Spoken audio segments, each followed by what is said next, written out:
back on a roller coaster of temperatures. We are in the 30s for now, at least when it comes to those lows. We were below freezing in some spots this morning, back to the mid to upper 30s tonight, and then we'll be up to 80 degrees on Thursday. All those details coming up. Right now on News Channel 6 at 7, the presidential primary set for tomorrow in Georgia. What you need to know before you head to the polls as your news continues. A lawsuit filed after the death of a South Carolina teacher. We'll hear from her family after their announcement this morning. And parking pains in downtown Augusta, how city leaders want to solve the problems on Brown Street. As your news at 7 starts now. Live from Television Park, this is WJBF News Channel 6 at 7. Good evening, everyone. You're watching News Channel 6 at 7. I'm Dee Griffin. Thanks so much for joining us. Coverage you can count on begins as Georgia voters head to the polls for the presidential primaries. Atlanta Bureau Chief Archie Chaudhry has more on what you need to know. Time now for a first look at our weather. Meteorologist Jenna Petracci joins us now, and it was a cold morning and a beautiful day, but what are we heading into tonight? More cold, Dee. It won't be as cold, but it will still be cold. Oh, so right now on our Terry Lambert Hyundai Skyview cam, we are seeing some pretty cloudy conditions. Earlier today, we had plenty of sunshine. Clouds are taking over for now. Overall, a partly cloudy night in store and a partly cloudy start to your Tuesday. Today's high temperature was 66 degrees, pretty comfortable.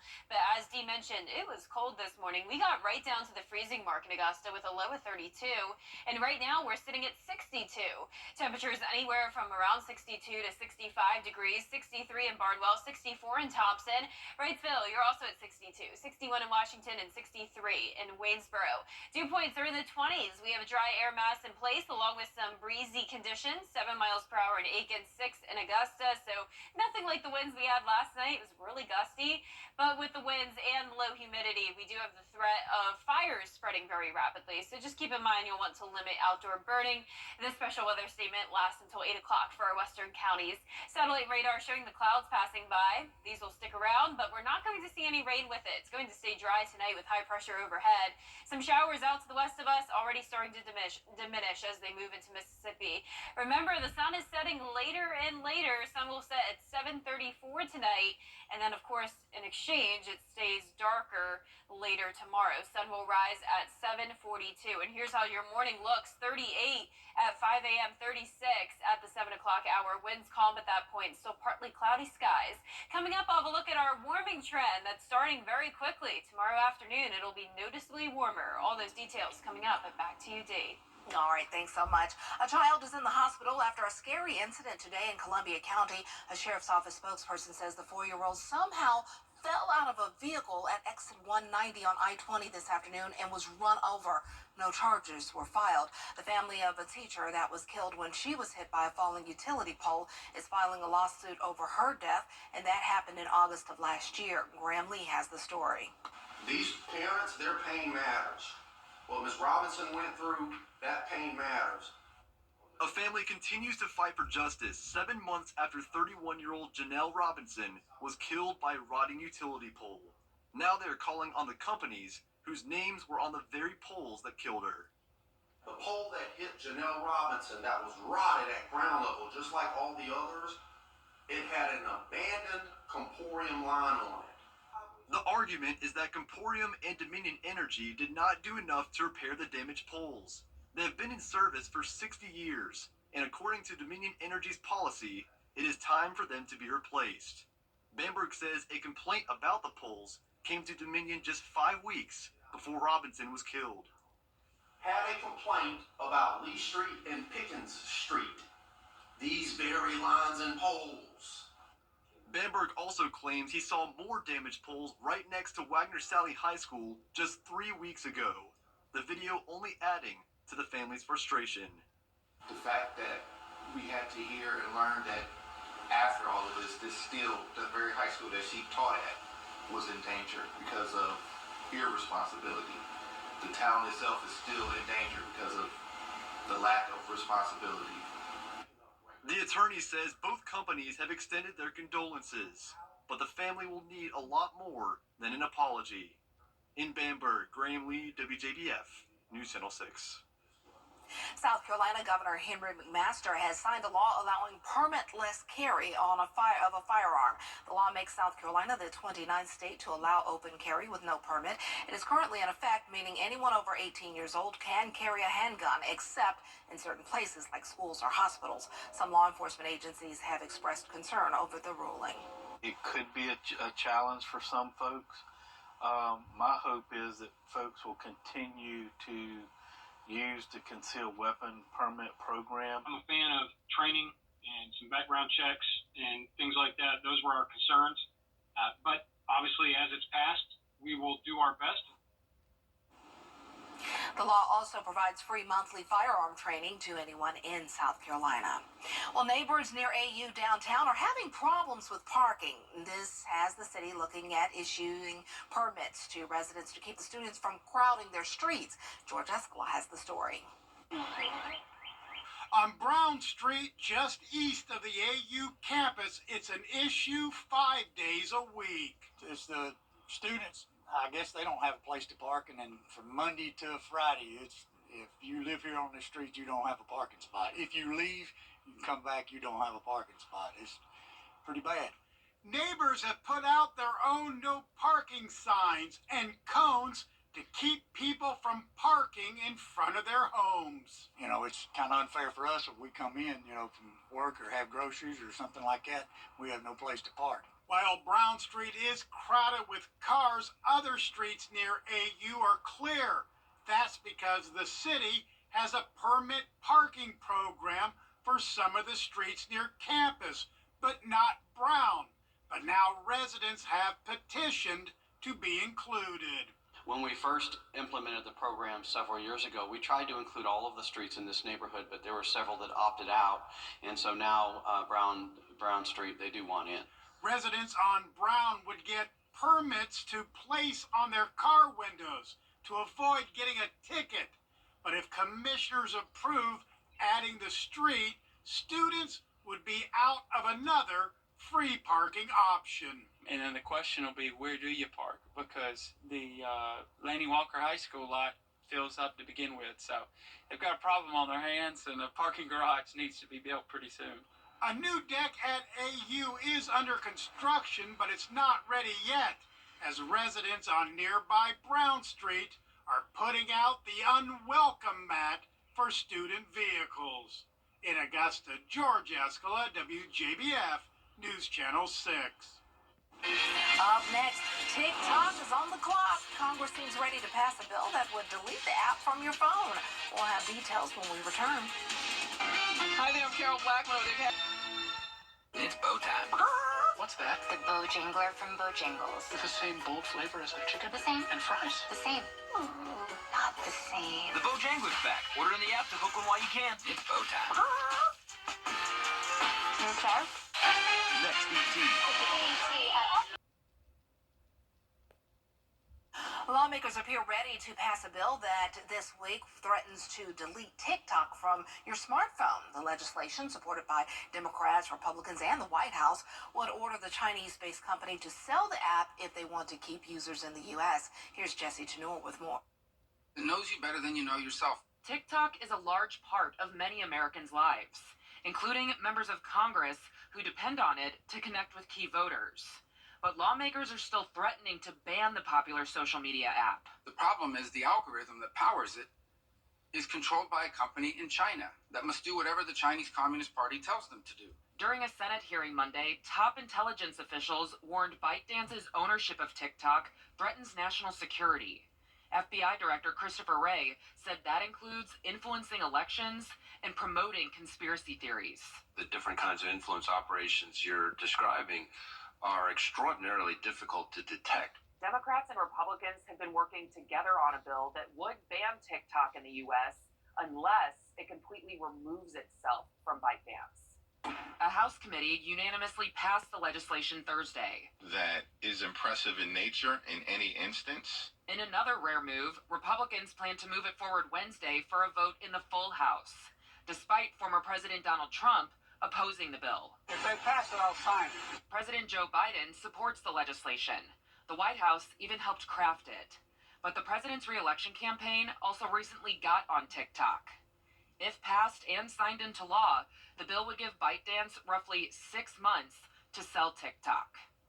In Washington, I'm Jesse Tenor. Another cold night with patchy frost possible, but warming up quickly tomorrow afternoon into the 70s, 80 degrees on Thursday, followed by rain starting Friday. All those details when we return. 9. Get you the biggest check possible. Now, your most accurate forecast with WJBF Live 5/6. Good Monday evening. We started out cold this morning. In fact, some of us right around freezing or below it. Then we had plenty of sunshine, comfortable temperatures, and now we're back to some cloudy conditions. Overall, a pretty cool view, though, on our Terry Lambert Hyundai Skyview cam looking over at the airport. Sun is getting ready to set within around 30 minutes. High of 62, or temperature of 62 today. We had a high of 65. 6-mile-per-hour wind coming in, dew point down into the low 20s, so a dry and cool air mass overhead with consistent temperatures for everyone. 61 in Washington and Crawfordville, 64 in McCormick. Barnwell, you're at 63, 62 in Sylvania, and 64 in Louisville. Satellite radar not showing a drop of rain nearby, but we are seeing the cloud cover taking over. Tonight, we'll continue to see the clouds, but we'll keep things dry. We saw some showers out to the west earlier, now diminishing, so all of the southeast dry, just dealing with these clouds. Tonight, we will have the possibility of some patchy frost development, but it won't be as cold as it was last night. So I'm expecting us to drop to around 36 degrees, so that is above freezing. You may be wondering, how could we have frost with above freezing temperatures? Well, the way it works is that when it's around 35 to 37 degrees, with the air temperature, the surface temperature is always colder. The surface gets cooler faster, and it'll be around 30 to 32 degrees. So definitely no widespread frost, but it's possible you'll see it tomorrow morning. Also possible that we could see frost all the way through April. On average, the last frost is April 3rd, and last year it was actually April 12th. So definitely something to keep in mind. Even though it's starting to get close to the first day of spring, only 8 days away, this is the time of year where temperatures are really, really up and down, and that's exactly what we're seeing this week. Low of 36 tonight, but low of 46 Thursday, and then eventually to 60 into the weekend. High temperatures are all over the place as well. We'll make it into the 70s on Tuesday, then we'll go up to 80 on Thursday, near the 80-degree mark through the weekend, and you can't see it on here, but once I get to the 10-day forecast, you'll notice we'll have another big dip in temperatures after the first day of spring. Rain chances at 0% for now. Then Friday is the day I'm watching closely, as I do think we'll have a high chance of rain, along with potential strong, maybe even severe storms. Way too early to tell, but definitely something I'll be keeping a close eye on. Lower chances of rain Saturday, then they pick back up on Sunday, possibly into Monday as well. So let's jump ahead to Friday, since there's really nothing going on over the next couple of days. Friday at 3 p.m. is when we'll have that batch of rain come through. Heavy at times, thunder and lightning. We'll keep you updated on if we have a tornado, hail, or wind threat. On Saturday afternoon, still seeing some green here and there. It's going to be very warm, so keep that in mind. It won't take much to fuel a strong storm with all the warm temperatures and the higher dew points, so definitely something we'll be watching closely. 5 o'clock, another round of rain comes in. Same situation as Friday. Now, this particular model showing the rain linger into Monday as well. We have some other models showing different outcomes, so for now, keeping that rain chance low on Monday. Lows tonight in the mid to upper 30s, all of us above freezing. Highs tomorrow around the 70-degree mark, a warmer day, and that 10-day forecast showing the warm temperatures all this week, either at 80 or near 80, Thursday through Saturday, with those chances of rain all the way into next week. First day of spring, high of only 60, low of 38 after that. So definitely a cool down, ironically, once we get to spring. Back to you, Dee. All right, thanks so much. A warmer winter and fall seasons are leading to increasingly longer allergy seasons. And those with and without allergies may experience symptoms like sneezing, sniffling, runny nose, and itchy eyes for months and months and months. That's me. Allergy treatments include avoidance, over-the-counter medications like antihistamines, and immunotherapy. The immune system is constantly changing, so it's always possible that you've developed new allergies, particularly if you've moved environments. So if you're coming into a new area and over the course of a couple of years you've noticed certain seasons seem to bother you more, it's very possible you developed a new allergy. Sometimes I also see patients who have lots of symptoms that seem like allergies, and when we do testing, it ends up being negative. In those patients, they're probably having an irritation effect or an irritant effect to the pollen itself. If that pollen is heavy enough to cover our car, it is certainly enough to irritate the eyes, the nose, the throat, even if you're not making an allergy response to it. Doctors say all of this is a reflection of how our general climate and weather patterns are changing, and likely something we're going to see more of in the future. Oh well, I'm sniffling and sneezing along with you. We'll be right back. Over the last 20, team on your side. The News Channel 6 mobile app is now even better. Download it today. The WJBF Live Viper 6 Skyview Network is sponsored by Terry Lambert Hyundai. Low prices, big selection, and committed to quality customer service. The 96th Academy Awards was a star-studded affair. The evening featuring several first-time winners like three-time nominee Robert Downey Jr. Here's Melissa Dawn with more. The golden statues made official for this year's Oscars winners, engraved right there behind stage. And Maria, I see Oppenheimer. Oppenheimer taking home 7 wins, along with Best Picture. To know that you think that I'm a meaningful part of it means the world to me. The film's director, Christopher Nolan, and lead actor, Cillian Murphy, each winning their first Oscar. This year, the Academy Awards bringing back past winners in the lead and supporting actor and actresses roles, presenting the nominees, a moment that struck Cillian Murphy. You know, if you would have told my, 15-year-old self that I would be even meeting them, not to mind, taking a picture with them.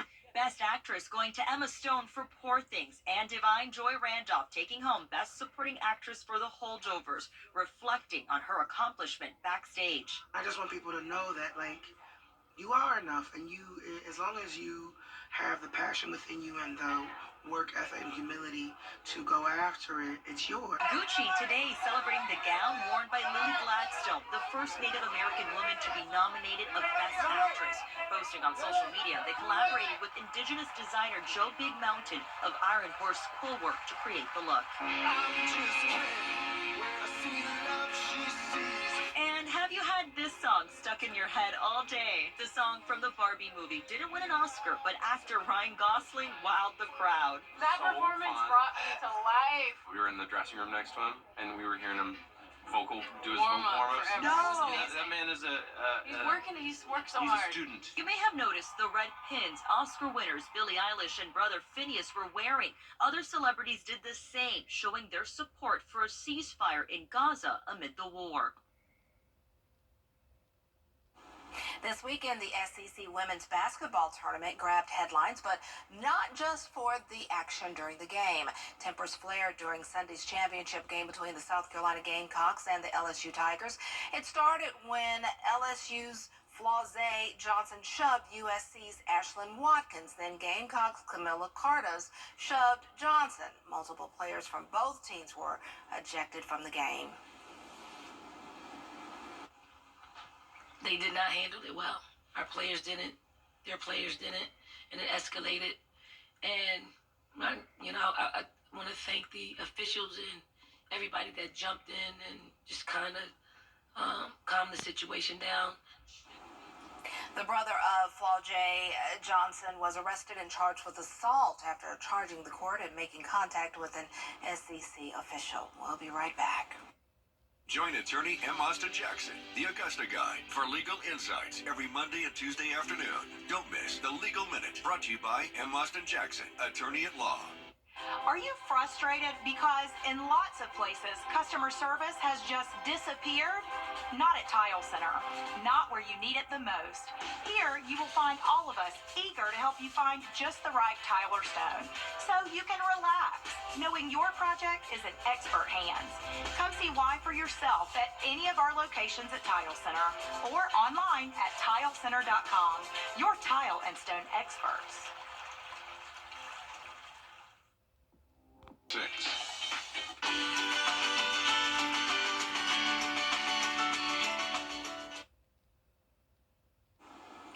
Well, after making more than $1 billion at the box office, a sequel to this movie was inevitable. I got this. No problem. Yes! Nintendo announced a sequel to the Super Mario Brothers movie. It's being developed. They say it will have a bright and fun story that expands on the world from the first movie. The sequel is expected to come out in April of 2026. I guess I'll be taking my son to that. Yeah, that'll be a good one. Yeah. That'll be good. Thanks so much for joining us. We're always with you at WJBF.com. Entertainment Tonight is next.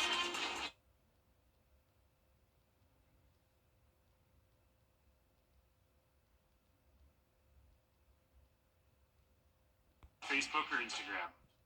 I'm Doug Edmondson at Augusta Flooring, and this is... Imagine a special evening you lovingly plan to celebrate for your anniversary. Flowers, a night on the town. Reservations and tickets months in advance. A truly special occasion. Imagine going to the hospital instead. A night of celebration turns into weeks of pain. George Sink Injury Lawyers will be there for you. Our team has the experience to help you get your money faster. Just call all nines now. The Bojangles back, dusted with Bo's famous seasoning. Book one while you can. It's Bo time. Over the years, thousands of people have gotten their hands on one. And who knows, you could be next. Win your very own Good Morning Augusta coffee mug at WJBF.com/coffee club. Sponsored by Honda Cars of Aiken. News Channel 6 invites you to take your cooking to the next level. In the Kitchen with Miss Darlin. Check it out now at WJBF.com.